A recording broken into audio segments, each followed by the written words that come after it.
ఈ వరదలకు సంబంధించినటువంటి ఈ వరద బారిన పడినటువంటి రైతాంగాన్ని, అలాగే పేద వర్గాలని, ఇల్లు కూలిపోయిన వాళ్ళని, వ్యవసాయ భూములు మేత ఇసుకలు డిపాజిట్ అయి మేత వేసినటువంటి భూములు, అలాగే కోత పడినటువంటి భూములు, పంటలు, ఆ పంటల పైన ఉన్నటువంటి ఆ పంటలు పూర్తిగా పోయి ఎర్రమట్టి కనపడుతుంది, మొత్తం కొట్టుకుపోయి ఇలా చాలా అన్యాయంగా జరిగింది. మనుషుల ప్రాణాలు కూడా కోల్పోవడం జరిగింది, అందరికీ తెలుసు. దీనికి సంబంధించి ఇవాళ కేంద్ర ప్రభుత్వం ఆ ధోరణి విడనాడాల్సిన అవసరం ఉంది.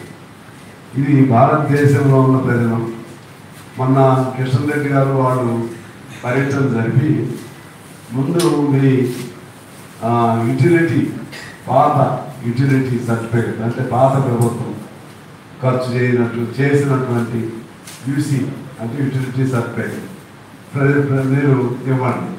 ఇవి లెక్కలు పెడతారండి ఎవరన్నా?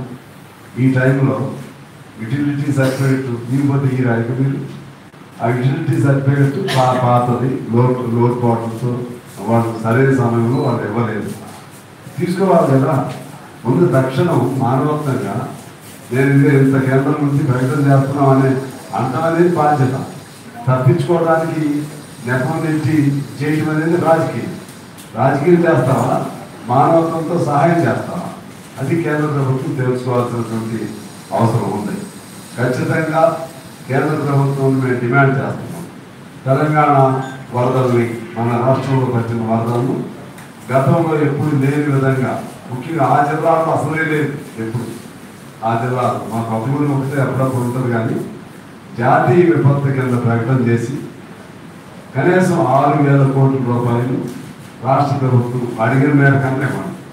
మా లెక్క అయితే 10,000 కోట్లు కావాలి, కమ్యూనిస్ట్ పార్టీ లెక్క. ఎందుకని అంటున్నామంటే వీళ్ళు ఒక సూపర్ఫిషియల్ అంచనాతో రాష్ట్ర ప్రభుత్వం కానీ కేంద్ర ప్రభుత్వం కానీ వాళ్ళు అట్లా లెక్కలు వేస్తారు, మెసేజ్ చేస్తారు. అది పాత సాంప్రదాయకమైన పద్ధతి. దానివల్ల న్యాయం జరగదు. వాళ్ళ పద్ధతి ఏంటి? ఇల్లు దెబ్బతింటే 10,000, వ్యవసాయ పొలాలు దెబ్బతింటే 10,000. ఇది ఎక్కడ న్యాయం? వ్యవసాయ 10,000 ఏంటి ఎకరాకి?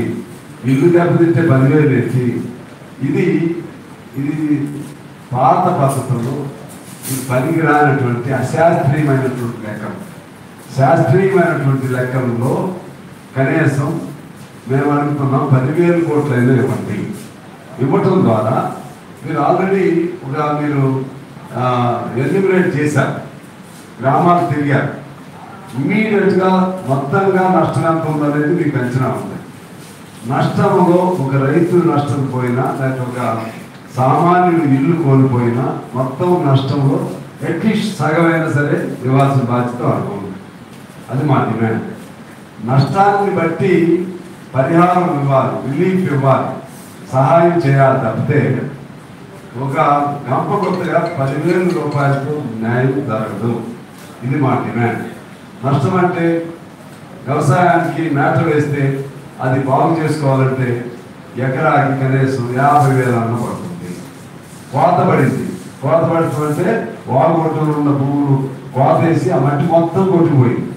ఆ మట్టి మళ్ళీ తోలుకుని చేయాలంటే ఎకరాకి 1,00,000 1,50,000 అవుతుంది.